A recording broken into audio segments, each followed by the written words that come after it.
heißt, von hier rein. Man tut den Bogen so, also etwas runterdrücken, damit die Faust Platz hat, reinzugehen. Das heißt, nochmal so. Ich nehme seine Hand weg, drücke ich ein bisschen runter und gehe hier rein. Ich verschaffe mir also Platz. So. Das heißt, sein Busau geht erst nach Busau und dann geht er nach Tann rein, damit er das blocken kann. Darum haben wir auch den Schutz hier.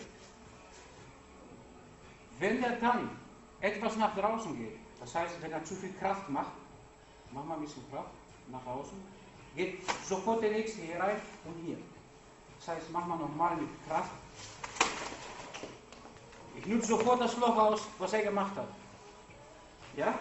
Also, du musst immer in meine Mitte ziehen. Genau. So, wenn ich hier zum Beispiel schlagen würde, sein Ellenbogen schützt ihn automatisch. Also wenn ich schlagen würde, würde ich nach außen gehen. Und er braucht nur durchzuziehen. Also, immer in der Mitte. Wenn er nach unten geht, wenn er nach unten drückt, das heißt, dass ich ihn sofort mit Jab angreife. Drück nach unten. Wenn er nach unten geht, gehe ich hier rein. Also er muss genau in der Mitte sein. Ja? Wenn er nach oben drückt, das heißt, wenn er blockt und die Kraft geht nach oben, gehe ich sofort hier rein. Sofort. Okay? Ist wie der Pack rein. Das heißt, ich versuche ihn zu treffen. Ja? Reinkommt, der zweite.